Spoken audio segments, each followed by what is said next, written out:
The teddy bear nobody stole. There are some things adults can replace in a single day: a new cup, a new jacket, a new toy. But there are other things that can never be replaced, not because they are expensive, but because they are filled with memories. Children don't just love a toy, they love every laugh, every tear, every dream that lives inside it. This is the story of Emily's old teddy bear. His name was Bruno. He wasn't beautiful anymore. One ear hung by a single thread. One button eye was a different color from the other. His fur was worn thin after years of hugs. But every night, Emily fell asleep with Bruno in her arms. Eliza often offered to buy her a new teddy bear, a bigger one, a softer one, a prettier one. Emily always smiled and shook her head. No, Bruno knows all my secrets. Eliza never argued, she simply smiled. Some friendships could not be replaced. One morning, Emily woke up and reached for Bruno. Her hand touched only the blanket. She looked under her pillow. Nothing. She looked under the bed, behind the curtains, inside the wardrobe.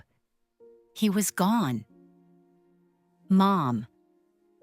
Eliza heard something in her daughter's voice that made her stop immediately. What happened? Bruno is gone. Her voice was so quiet that it almost broke Eliza's heart. Together they searched the entire house, every room, every drawer, the attic, the little shed, even the chicken coop. There was no sign of the old teddy bear. Emily sat on the floor. For the first time in a very long time, she cried. Not loudly, not with anger. She cried the way people cry when they lose someone they love. Eliza sat beside her and gently held her hand. We'll find him. Emily nodded, but she wasn't sure. By afternoon, the whole village knew about the missing teddy bear. Neighbors wanted to help. Children searched under the bridge, behind bushes, near the little stream. One boy even climbed a tall tree to look from above. Everyone hoped to be the one who found Bruno, but as the sun began to set, nobody had found him. Emily sat quietly on the front porch. She wasn't crying anymore. She was simply staring at the road. Johann walked over and sat beside her, the old man who had forgotten how to smile, and had learned again because of one little girl. You know, he said softly, when I was a boy, I lost something very precious too. Emily looked at him. Did you ever find it? Johann slowly shook his head. No. Did it hurt? He smiled sadly. Very much. And then? He looked toward the forest. Then I learned something. Sometimes we spend so much time looking that we forget to ask if we're searching in the right place. Emily listened carefully. She didn't fully understand, but she remembered every word. The next morning, Emily decided to search by herself. She thought about everything she had done the day before, where she had walked, who she had spoken to, where she had stopped. Then suddenly under her, she remembered the new family who had moved into the village only a week earlier. They had a little boy. He looked about 6 years old, very quiet, very shy. Nobody had seen him playing with the other children. Emily walked to their fence. The boy was sitting alone in the yard. As soon as she saw him, her heart began beating faster. In his arms was Bruno. She almost shouted, "That's my teddy bear." But something stopped her. The boy was holding Bruno exactly the way she always had, very tightly, as if he was afraid someone might take him away. Emily looked at him for a long moment. Then she quietly said, "That's my teddy bear." The boy jumped with surprise. He quickly hid Bruno behind his back. His head dropped. "I'm sorry." It was the first time anyone in the village had heard him speak. Emily stood quietly. After a few seconds, the boy slowly held Bruno out to her. "I only wanted to know." what it feels like to have a friend. Emily didn't know what to say. At that moment, the boy's mother hurried outside. She looked embarrassed. "I'm so sorry," she said. "We were looking for him yesterday. He ran away.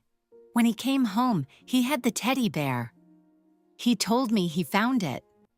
I didn't know it belonged to someone." She looked at her son with gentle eyes. After the war, he almost stopped talking for a whole year. He is still afraid of people, and he has never had a toy of his own. Silence filled the yard. Emily looked at Bruno, then at the little boy, then back at Bruno again. She thought for a long time. Even Eliza, who had quietly arrived behind her, said nothing. Finally, Emily smiled. "His name is Bruno." The boy looked surprised. "Really?" Emily nodded. "Yes.